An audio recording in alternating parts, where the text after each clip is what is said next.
Okay, it is 12:50 a.m. on technically a Sunday morning, and I can't turn off the dang laptop. Like, I'm just like glued to it. Like, what else are we going to learn about this crazy guy who decided to think it was a good idea to shoot President Trump? I mean, Donald Trump. I mean, like, how does this happen? Like, this literally sounds like something from a foreign country. Like, this does not happen here. Okay, except for the 1980s with Reagan. Okay, but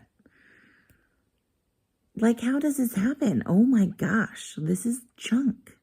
Now, I do think that, like, the fact that there was, like, half a dozen bullets flying and the only injury he has is his ear is incredible. Like, I feel like there was divine intervention there. I mean, that's just, like, way too close to not have divine intervention. But, anyway, I'll say that I am grateful that he was able to survive. Like, oh my gosh, like, how does this happen? I'm grateful that he is going to be okay. I am so sad about the person that died. I don't even know who that was, but that situation just is so unfortunate.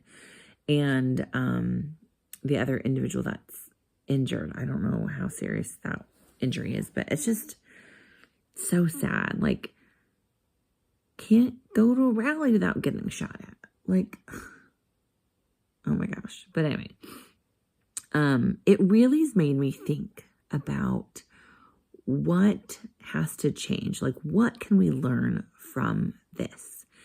And I've thought about how polarized things are getting.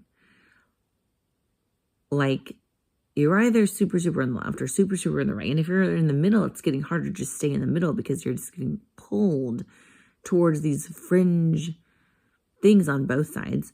And like, whatever happened to the good old days of being able to academically discuss why, you are siding the way that you're siding on certain issues? Like, we can't have a conversation without insults getting thrown. Like, we're in junior high. And when people can't handle it, that someone else thinks differently than them, they have to go and get shot. I mean, we are above this. And it's tragic that things are going downhill. I love a great academic discussion on certain issues. I mean, I may think I'm right no matter what, but you think you're right too on certain issues, and it's fine. Like, we can totally disagree and still be friends in the end. And it's sad that people think that the only way to solve things is with a gun. Let's use our minds a little bit more. And it's tragic. And I know you're on the same boat. Like, you think this is tragic too, and that we're on the same page on this.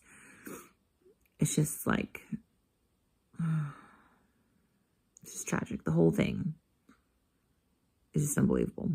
So I'm sitting here. I'm going to give it like 20 more minutes before I'm like, okay, I've got to go to bed because I've got church in the morning, and like, one eyeball is going to be closed and one eyeball is going to be open because I'm going to be dead tired. But it's just like one of those things where you're like going to remember like where you were when you heard that all this went down, kind of thing. Anyway, I'm glad you guys are safe and you're normal and I'm normal, and we're just going to press forward, making sure that we keep our verbiage in check when we're having political discussions. It could all still be a friendly discussion, We said a prayer earlier today for Donald Trump. Before we knew that everything was going to be okay. I mean, it was like right after it all happened. When in doubt, get on your knees and pray. All right. Night.